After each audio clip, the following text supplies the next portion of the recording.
Tech Talk community with a great speaker today in Joe Lubin.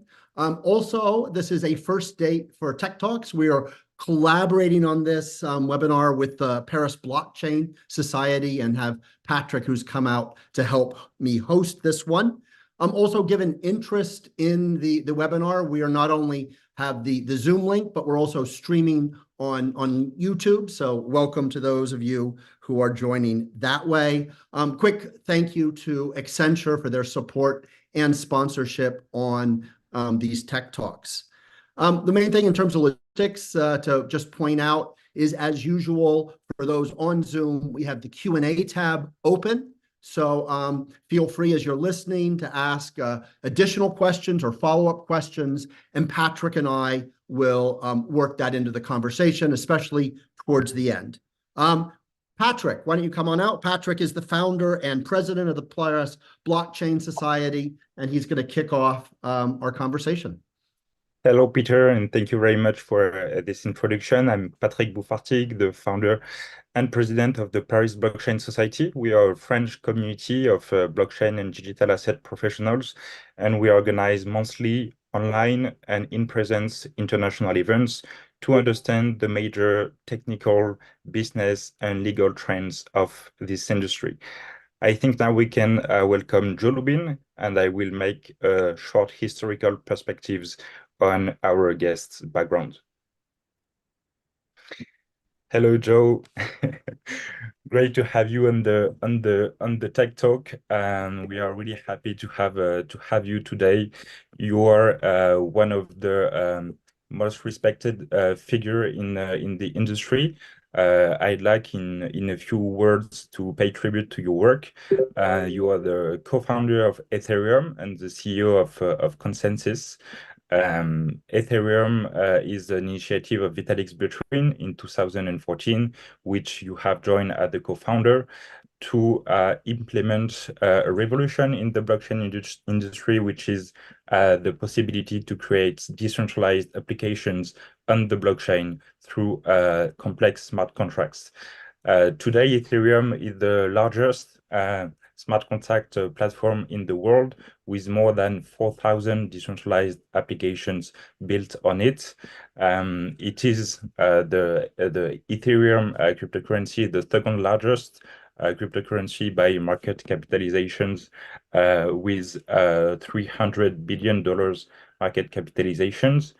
And the same year that you have started working on the Ethereum projects, you have started Consensys, to create tools and products to help users and developers build decentralized applications on Ethereum and help users interact with them. So among the different products that you have created are, of course, MetaMask, the leading self-custodial wallet with more than 100 million users, processing 250 daily transactions. You have also, with Consensys, built Infura, which is the leading product that help developers build and scale decentralized applications on Ethereum, with more than 400,000 developers using it. And more recently, last summer, you have launched Linea, which is solutions for the scaling challenge of Ethereum, a rollup, which allows to build up with 20x cheaper transactions. So in very practical terms, the current crypto industry wouldn't be what it is today without Ethereum, Consensys, and all your work. So it's an honor to have you today and to understand your perspectives on the current and coming state of the industry. Right. Thanks you for having me. Joe. Thank you so much. I think there's one critical piece of data or set of data that I should add to that list. We've had a Paris office for a very long time, very vibrant office, and our 800 people currently, and all through the years have always been bolstered by a very large France-based team. So in fact, the Linea project is heavily French. Nice. Well, so maybe not at the beginning, but let's at some point we should get into your views on geography and where the hot spots in blockchain are going to be. But maybe at a very high level, Joe, you've got this amazing front row seat. What do you make of the sort of current bear market that we've gone through? How is it similar or different than other ones? And then maybe what does it take for the blockchain community to start coming out of this in a stronger position? Well, if we're currently in a bear market, I hope it continues, and I hope we have lots of bear markets like this. I think in fact we're not really in a bear market anymore, and I think we haven't really been for quite a while. Although everybody was suspicious, and it took a long time for people to really feel the optimism that it's definitely here. It might have felt like a bear market, might still feel like a bear market because the world is profoundly broken economically and geopolitically. So we had DeFi summer and NFT summer, which was a real breakout era for our ecosystem. And eventually the irrational exuberance faded. That coincided with the Federal Reserve in the United States starting to raise rates around March 22. So as we are all aware, that helped catalyze a very sharp drop from the highs of 2021 and 2022. So there was indeed a bear. Between June, December 22, Ether was around $1,000 for a while. Bitcoin down to around $16,000 US. But since that time, we've seen a slow melt up, a steady improvement in users and revenues. There was a bit of a dip last summer when things were quite slow, but it's when looking at the numbers, it's been quite positive. Really, in the last bear market, we recognized the difference between money crypto and tech crypto. Money crypto is the act of trying to separate people from their money. In some cases, it's good money crypto, where it's centralized institutions providing bridges to move into the decentralized protocol world for more naive people, less tech savvy people. And money crypto should be distinguished from tech crypto, which is all the people building out the decentralized infrastructure. That one of your developers there on the desk? Yes, this is Lilicoy, one of our French developers. She's a French bulldog developer, in fact. So in the last bear market, we all worked hard with minimal distractions.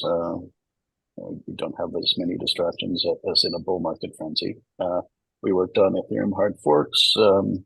We landed the merge. We're about to land Deneb in Cancun, which will bring guaranteed data availability plentifully. And what emerged was layer 2 scalability, bridging between layer 1s, bridging among layer 2s, greater usability in wallets, account abstraction, embeddable wallet security took a quantum leap. A rich and agile staking ecosystem was facilitated by the transition from proof of work to proof of stake. So that's staking, liquid restaking, liquid restaking. And the last bear market enabled us to really flesh out the foundations in terms of scalability, usability, and security. And that is enabling what could be described as real mainstream adoption, finally, of the decentralized protocol infrastructure. And we're going to see it emerge as a systemically important infrastructure. So the infrastructure keeps coming, keep developing, picking off sort of pain points.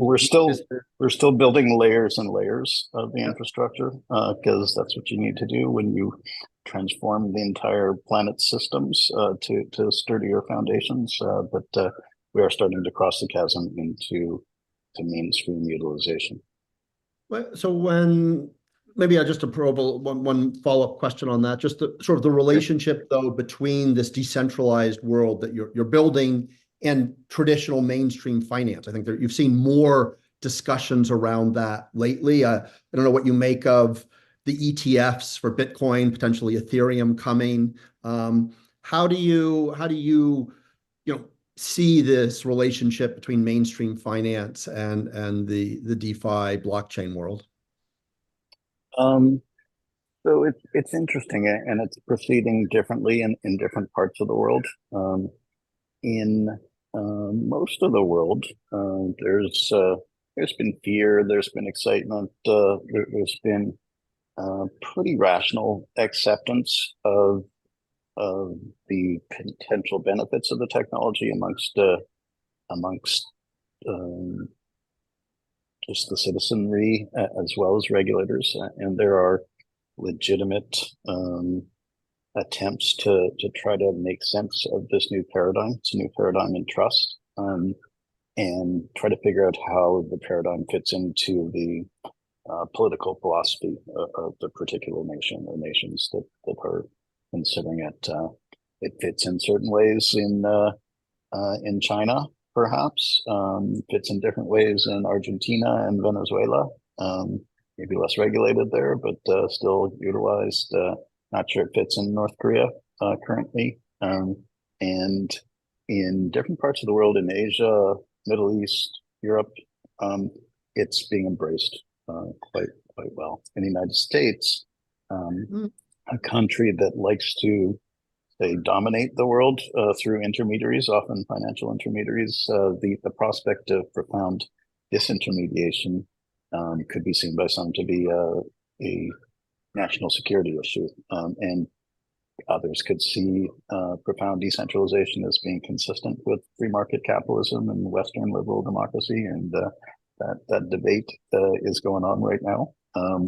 We've had a major shot in the arm, both from the judicial system in the United States as well as grudgingly from a regulator, where essentially the SEC was forced to, by the courts, forced to approve Bitcoin spot ETFs, and that's going to be a watershed moment. On the first day, the Bitcoin spot ETFs flipped the SLV ETF, the silver ETF.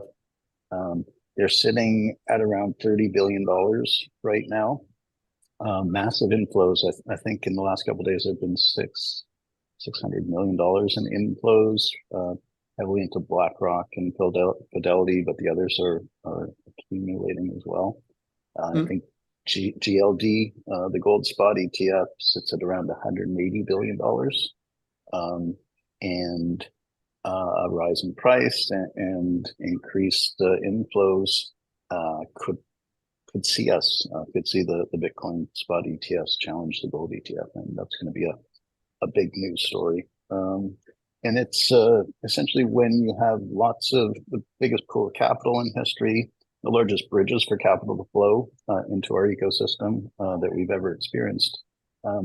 That's going to drive a regulatory shift in the US, as politicians and regulators will not be able to ignore or denounce crypto when all the voters, through their registered investment advisors, funds, including investment funds, and they're all invested in the asset class. With respect to the Ether spot ETF that's potentially coming in May, smart people would give it, say, a 60% chance of happening in 2024. There are reasons why the SEC might want to delay, deny. The Ether spot ETF is likely to be perceived as more challenging to the existing financial infrastructure, as the parallel financial system, or as a parallel financial system, because major financial firms will likely not have the same kinds of advantages in a more decentralized financial infrastructure. So at minimum, they're going to want to see delays so that they can pivot. There is convergence. We're seeing integration among systems. We're seeing wallets have credit cards and debit cards, and Gnosis Pay is a good example. MetaMask has an integration with Robinhood in the US. Gnosis Pay is available all throughout Europe.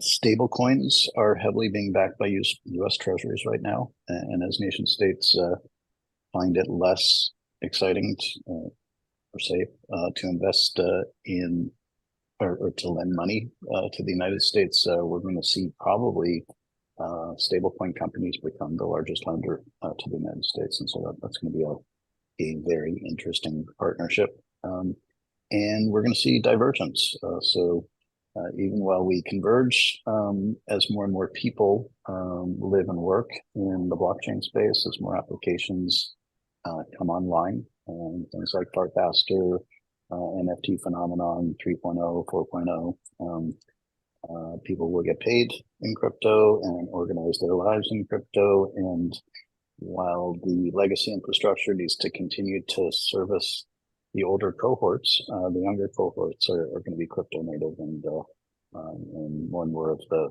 global economy will be decentralized. Patrick, thank you very much, Joe. Patrick, why don't I pass the baton to you for some follow-up questions? Yeah, sure. And I'd like to zoom in on Ethereum and its upcoming upgrades and evolution. And it's quite today the foundation of a lot of the Web3 world. You mentioned a few moments before the scalability challenge of Ethereum. As Ethereum has become more and more popular, the congestion of the network has increased fees and the latency of the transactions. So this is currently one of the challenges that the industry try to tackle to increase its adoption. And of course, Consensys is also contributing to this with its rollup Linea. In the coming months, the Duncan upgrade of the Ethereum blockchain is coming. What is it going to change for the role of Ethereum in the industry and for all the scaling solution and the ecosystems on Ethereum? So Denkun is going to bring scalability. And let me back up a little bit and paint a larger context. So for millennia, we've operated under a top-down command and control trust paradigm. Trust flowed from authorities through intermediaries down. And that worked well in building a society, but increasingly it's been not working so well for more and more people, maybe up to 99% of the people. And Satoshi Nakamoto, whatever that was, developed this new kind of database. It was intended to be a global system that would be directly inspectable, directly usable, directly upgradable, in a sense, if you generalize the notion, say, to Ethereum, to anybody in the world. And once you have a system like that, where all the transactions can be sequenced and inspected, and that is uncensorable and virtually impossible to overturn the history of, then you have a new potential foundation for trust on the planet. And so Satoshi invented decentralized trust, which is going to change everything. Upon a decentralized trust foundation like Bitcoin or Ethereum, we built decentralized finance, and we can now move into the mainstream economy and re-architect essentially all the systems on sturdier trust foundations. We have traded, layer one networks have traded scalability for this new kind of decentralized trust. The internet is very scalable. You can add machines to it and you get more transactions, more throughput. Layer one networks are not very scalable because the way the consensus systems operate, you can't just add new machines to it in order to increase performance. You get more security. And so what we've done is architect a system where essentially modularized, where you can have a security module and you can tease out an execution module where it can do all the transactions, and then you can tease out other modules for different kinds of data. And so these layer 2 networks, Linea is one of them, Arbitrum, Optimism, etc. They are enabling us to add transactions per second, scalability to the Ethereum network. And we're going to keep doing that over and over as much as we can. Denkun, the next hard fork, will enable us to have a lot more of what's called guaranteed data availability. This enables these layer 2 networks where most of the computation is going on now to store data in a certain way and be able to access that data so that they can prove to the layer 1s what actually happened in the transactions that they processed. This gives us essentially guaranteed trust or decentralized trust, and it gives us infinite scalability because we're going to be able to add more and more layer 2s. This is called horizontal scalability. We're going to be able to add layer 3s and layer 4s and layer 5s above those, and we're going to see essentially regions of virtual space develop, similar to how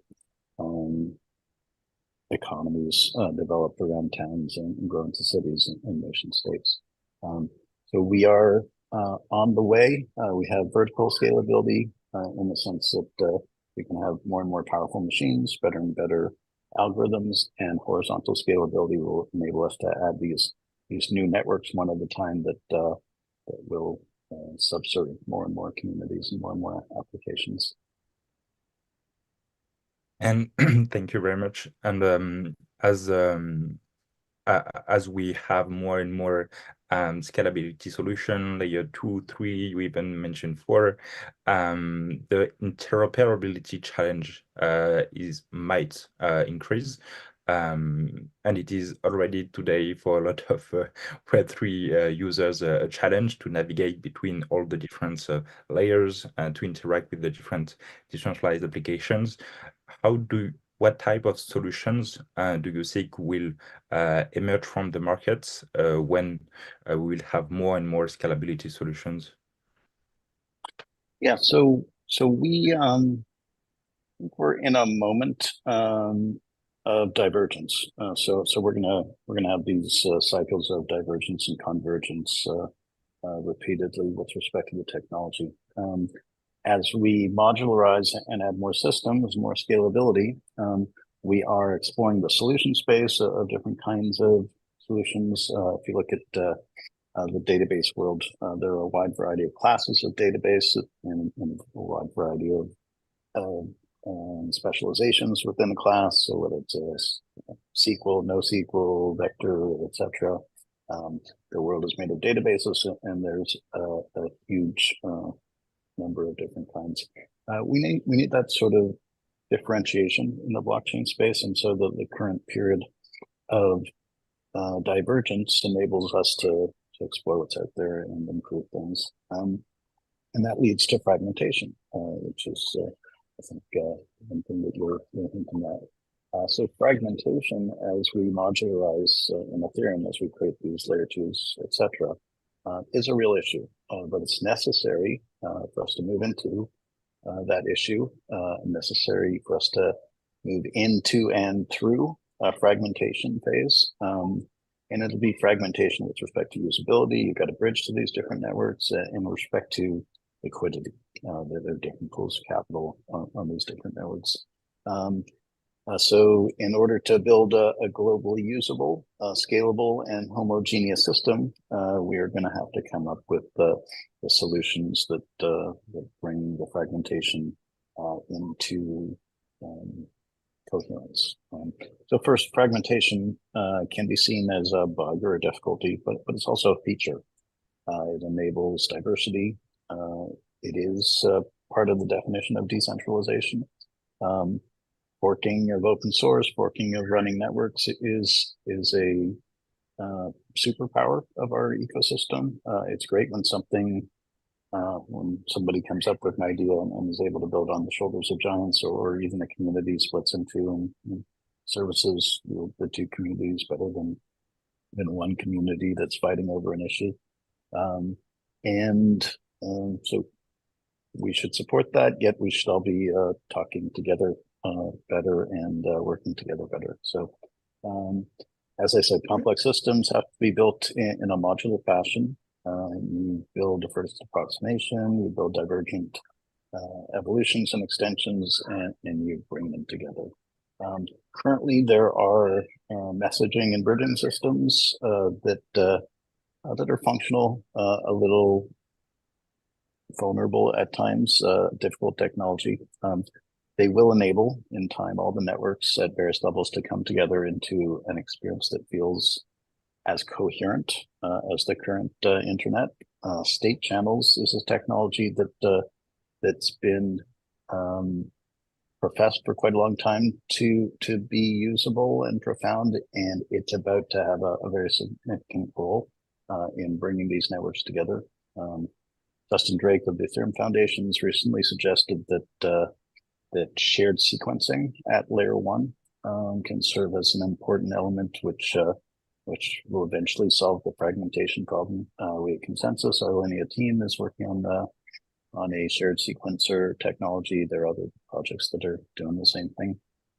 And our own wallet, MetaMask, is constantly working to make it seamless to access all the tokens, all the dApps, all the networks the users care about via a uniform interface. And so we're constantly trying to level up the amount of abstraction that a user sees in order to access their tokens. So soon you won't be thinking about moving one token from a certain network to another network. You'll just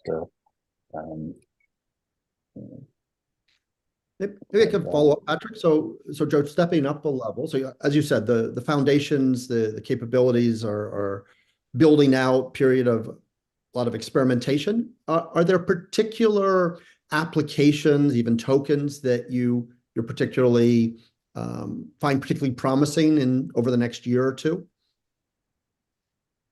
So it's still early, but there are real breakthroughs going on even as we speak. A little while ago, there was a bit of a frenzy on the Base network, and on the Linea network. Base had a project called Friend.tech. We had on Tomo, we had a similar one called Tomo, and these were platforms that enabled the gamification and monetization of social capital. So essentially, you could pay people to listen to you or engage in certain kinds of activities in a one-on-one or actually group context. So early excitement for these things. They're still pretty primitive.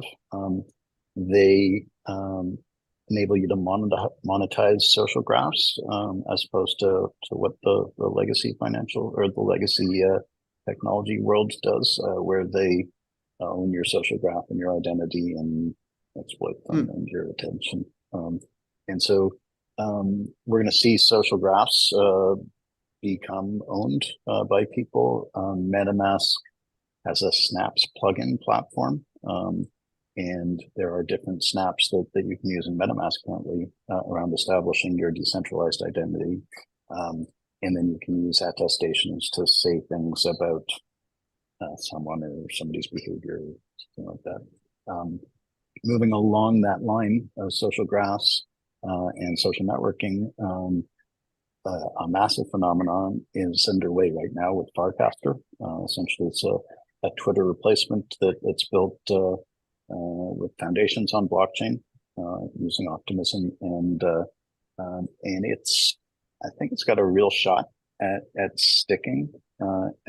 It takes a much healthier approach to building a social network. It's more modular in its architecture. It enables channels and moderation, and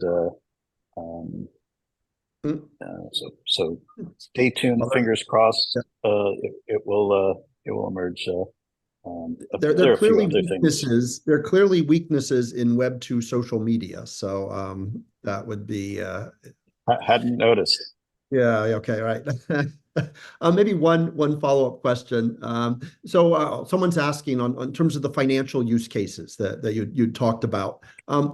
How important is it going to be to do different things around confidentiality for some of those use cases, and how are someone's asking if those problems are getting well solved? So privacy and confidentiality is critical to a healthy functioning species, I think, at least for the human species. And we have certain actors in certain nation states that feel like they should, for security or other reasons, be able to inspect every flow of value from source to destination. Many people disagree with this. Many organizations disagree with this. And so it's gonna constantly be a battle. It's been a battle for decades with different technologies, and there's been some success by the people who want to control everything, essentially getting centralized exchanges to delist privacy tokens. Bit disappointing, but there are projects that will work hard to protect privacy. We should be able to interact in zero knowledge in virtually everything we do, without being worried that there is some sort of backdoor that it could be used nefariously by certain actors. Once there is a backdoor, there will always be people looking to inappropriately use that backdoor to inspect or to control. But the technology is strong, and my sense is the technology will move fast in a fragmented and decentralized way. So that would be hard for slower regulators to keep up with it. Mm-hmm. Talking about infrastructure and technological innovations, one of the current narrative and solution that a lot of people are looking at regarding better user experience is account abstractions and intent-centric applications. How do you see these innovations play out in the coming years, and to what extent do you think it will help solve the user experience challenge in the ecosystem? Yeah, so I think we're in the middle of a revolution in how wallets operate and in how transactions will operate in our ecosystem. Wallets started very primitive and have gotten increasingly capable with increasing tooling for security. But there's a trade-off between security and usability. I can put something in a cement box and bury it. It'll be very secure, not very usable. And that's something that we face regularly at MetaMask. So we are hyper-focused on security, and there's bleeding edge technology for well-established and continually bleeding edge technologies that we're making use of to keep users safe. Yet, as different kinds of applications and games are another that are about to explode on blockchain, all these applications need to enable people to make use of the technology. Otherwise, there's no benefit in the technology if only a few people can use it. And so we're going to see account abstraction. We're going to see a lot of different approaches to embeddable wallets. We're going to see progressive security, progressive onboarding. And we're looking for ways to make that very smooth, where you can have a wallet established for you. You can make use of that. You can maybe add a password to that. Then you can add more secure elements as you're more and more invested financially and in other ways in using it.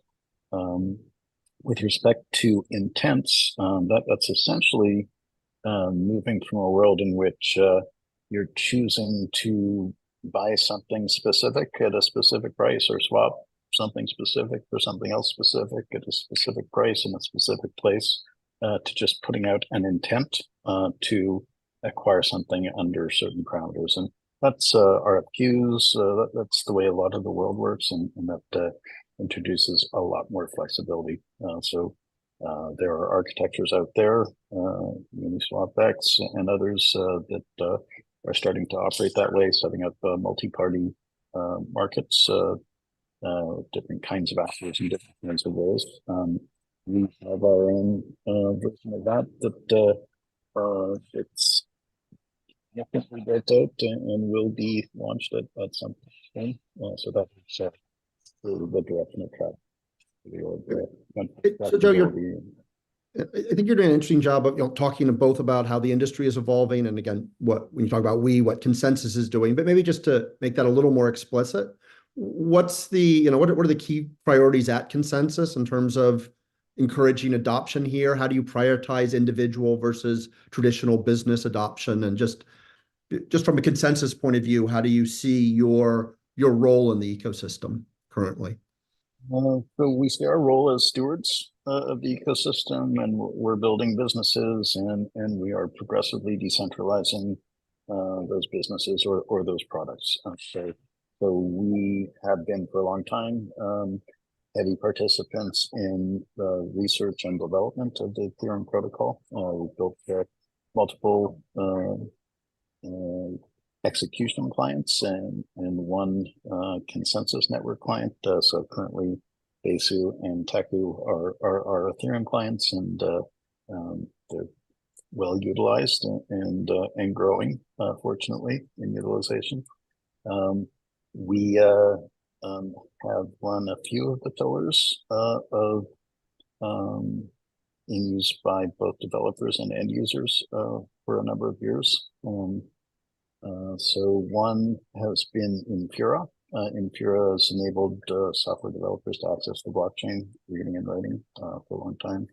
Infura is on a path to decentralize itself. We'll have some announcements in Denver in a couple of weeks, where it is evolving into what we're calling the decentralized infrastructure network.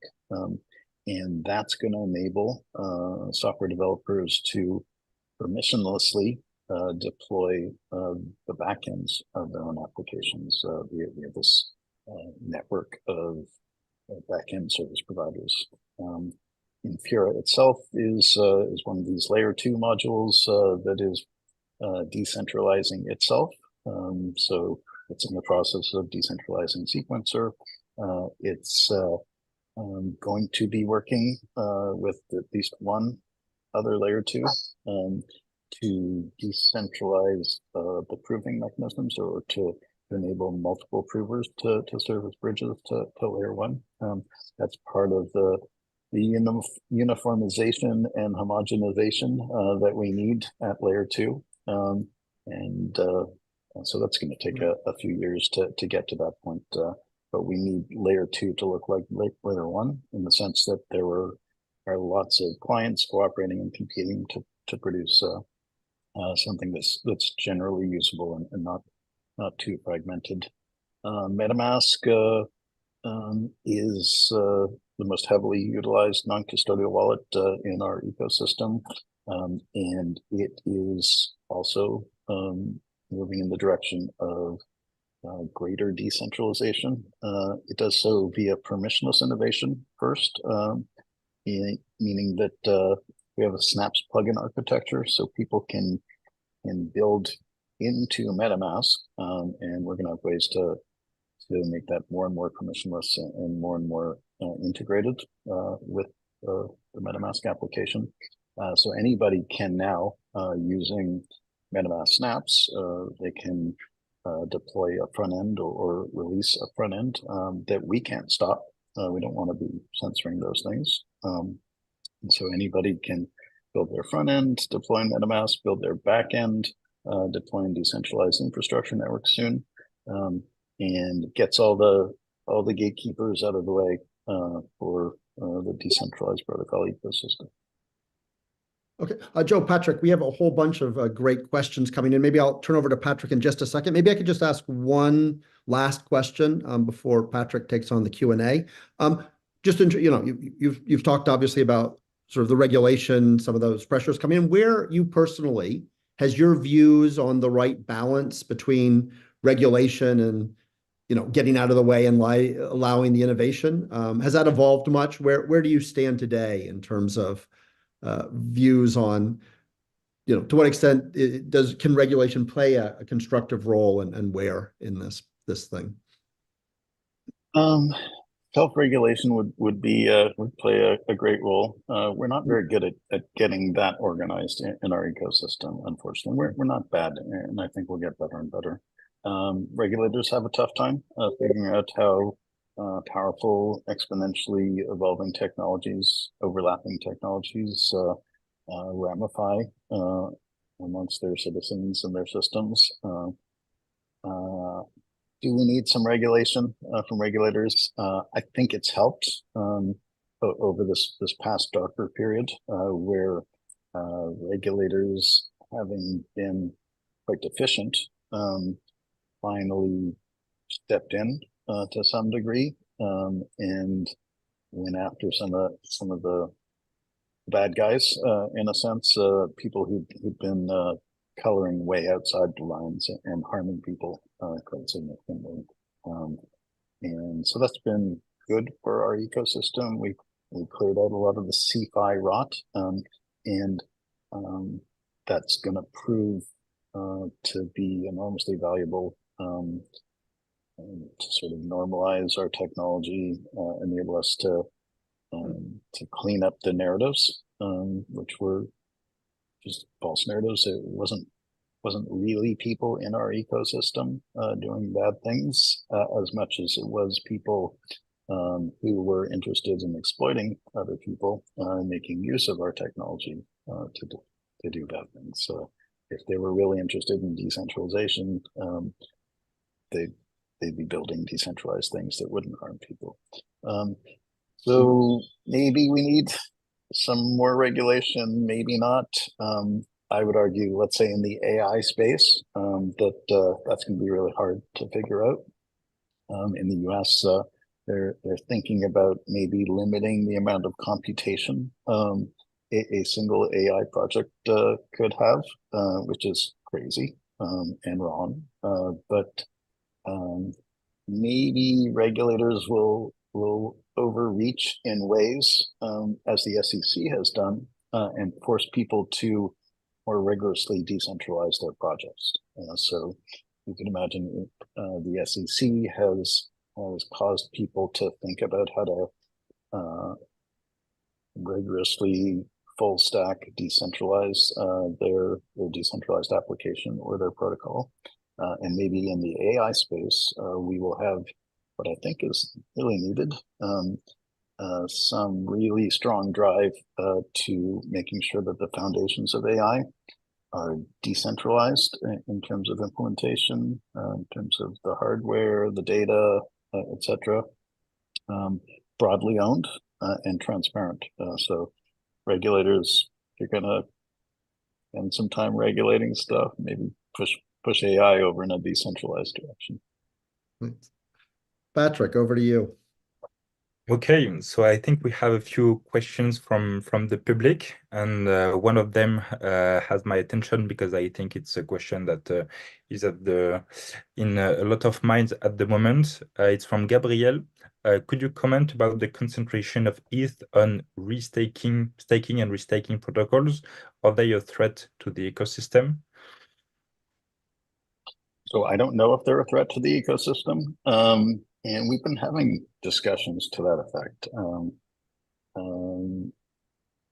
So there's approaching 30% of Ether staked currently. And there's a bunch of liquid staking going on. And my guess is that staking will grow pretty significantly. I've heard people use numbers like 60% eventually, maybe even higher. I think that's reasonable. I think some good systems are being built. I think people will at times vote with their feet. We've seen that with mining pools over the years in different protocols, where the numbers get too high, it doesn't remain tolerated for very long, and people just move to other systems. I think there's a tremendous proliferation of different approaches, both in liquid staking, now restaking, and now liquid restaking. And so I'm hoping that there will be many different opportunities of different natures, so we get diversification, and that all the ether and liquid and restaked versions will spread out over lots of different applications, so that if there is a fail in one area of the ecosystem, it doesn't cascade and cause a contagion. We're building the thing in real time while all the airplane or rocket ship is flying, and a lot of smart people need to be very vigilant right now. We tend to rush into things, and fingers crossed this thing will not be like it's a lot of people on one side of a market, but it's like a lot of people are moving into the foundations of a new sturdy technology. So I wish I could give you a more certain answer, but it's underway and it's moving rapidly. Another question is about enterprise adoption. It's true that we have talked a lot about retail adoption and retail application. How do you see enterprise adoption in the coming years, e.g., with DAO tooling in the traditional enterprise organizations? Yeah, so we at Consensys are thinking a lot about that. How do we take our operating framework, which are composed of different kinds of important meetings and different team topologies and different decision-making mechanisms, and how do we move all of that smoothly on chain? So that doesn't mean we decentralize our organization. It does mean that we move the mechanisms on chain, and some things will end up being progressively decentralized as we admit more and more stakeholders into the Consensys company, essentially, in the Consensys ecosystem. So my belief is that many traditional companies won't be able to make transitions like that, and it just won't make sense, and they'll have users that need to be serviced in traditional ways, and that's great.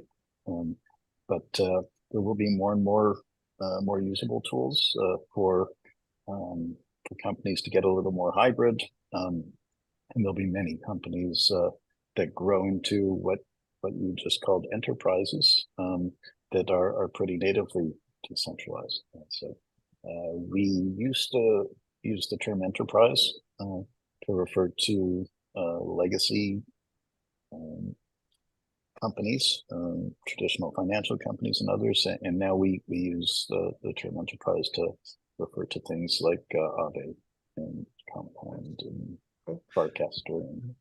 Nice. Jumping around a bit, so David asks about your perspectives on the tokenization of real-world assets, such as some interest in that area, and to what extent is Consensys looking to play a role in that? He's asking.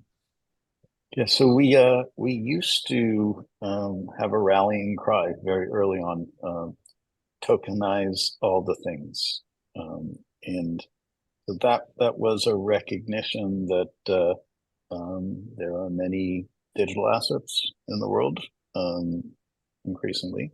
Weren't as many back then. Obviously, those are tokenized, but there are many physical assets. So from things like cars to real estate to diamonds to mine to my nation state identity, to my self-sovereign identity, to elements of my reputation. all of these things can and should have decentralized form. So we often call those things digital twins, where you can have something like an NFT represent the state or have controls over these different physical things. So if you own a condo and you want to Airbnb it, then you could potentially enable somebody to lease it through your NFT, and you could set up admission for 1 week period and various other things. So the world is moving increasingly in that direction. Maybe one of the most interesting real world assets I talked about already today, where I think it's called TBD, BBT or something like that. Where essentially U.S. Treasuries are being tokenized. I think it's STBT, short-term Treasury bond token, and so that particular real-world asset is now available for use to collateralize stablecoins. We'll see more and more of that, and we'll see many tokens being traded for tokens, many real-world asset tokens being traded for real-world asset tokens. In a world where things are ubiquitously tokenized, we might see a lot more barter because you won't have to trade a cow for a barrel of oil. You can trade those tokens directly, and you won't need money to intermediate and facilitate that transaction.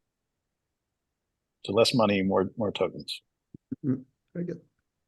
Patrick, any of these good questions calling to you particularly? Well, I think we've asked a bunch of them. Maybe Joe, if you want to take a few minutes to add anything you'd like to share with our audience on your perspectives for 2024. Just maybe one I wanted to come back to from the opening, if you don't mind. Where as this on the supply side of building this ecosystem, location. That's our classic INSEAD question. Obviously, U.S. traditionally is a powerhouse in a lot of tech. It's a little more complicated in this, as you've alluded to from time to time. Curious where you sort of see the hot spots of development are, a little bit maybe on the strength of the U.S. in this, and how, to what extent do you see the activity spreading out around the world, and if so, where do you find interesting places for you to hang out and talk to people? Yeah. So appropriately, the decentralization movement has been decentralized from very early on. It started relatively small with Bitcoin, and started to pick up steam. So I got involved in early 2011, and by 2012, there were lots of projects saying, "Hey, this new invention of decentralized trust is pretty smart. Applying it to money makes sense, but shouldn't we apply it to everything?" And a bunch of projects formed and proposed different ways of adding functionality to blockchain systems. And Italics was, in my opinion, the best formulation. That was all happening all over the world by then. So that was in hacker squat houses in Romania, and it was in New York and London and Paris, and not a lot in the Middle East early on. Asia started to catch up a little bit later. South America, Africa caught up later. But there were hotspots, and we knew those people in different places starting back then.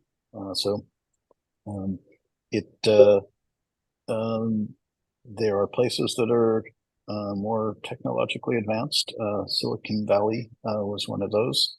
Interestingly, that caused it to not jump into our space all that strongly because they were the masters of the universe and they owned all the identity and all the technology and so some of them jumped into the Bitcoin space, but it was slow for both Bitcoin and Ethereum adoption. There were pockets, but much slower than you would expect from Silicon Valley.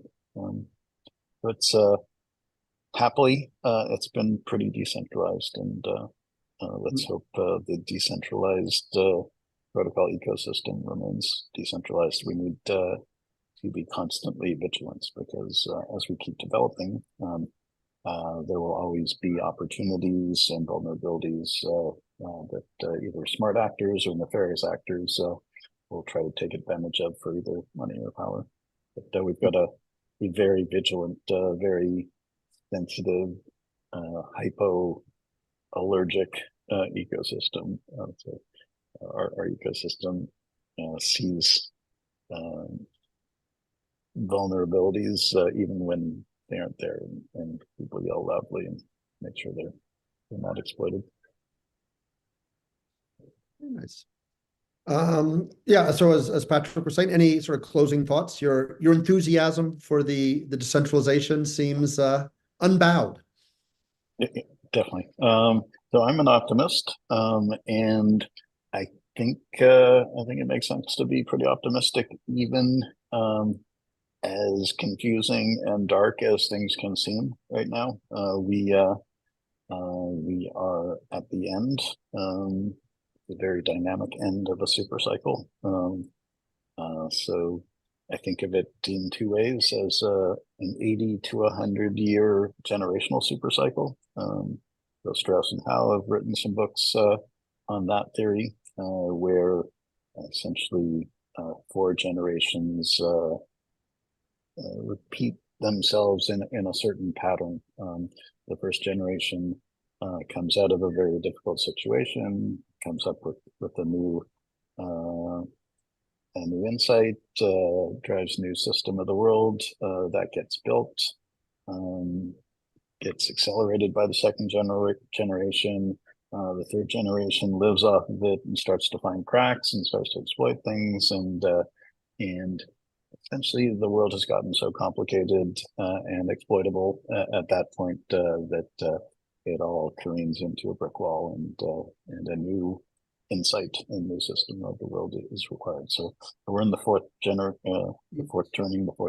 right now, and that maps nicely onto monetary systems. So the current monetary system is long in the tooth and needs a rescue or a new monetary regime needs to be developed. It just so happens that there is one in the background that has been developed, and at least the technology might end up being utilized by nation states. So we'll see how that goes. But if you're a young person right now, it's confusing, but it's probably one of the best times to be coming up because the amount of growth is going to be astonishing. And with this technology, I'm very confident that we will build a better system of the world. All right. Well, sadly, we are coming to the top of the hour. So first of all, Patrick, thank you tons for the collaboration on this. It was a real pleasure. And Joe, really a privilege to have had you here. Thank you so much for taking the time. And just wishing everyone a fabulous Valentine's Day. Good. Thanks, sir. Thanks, everyone. Cheers. Take care, everyone.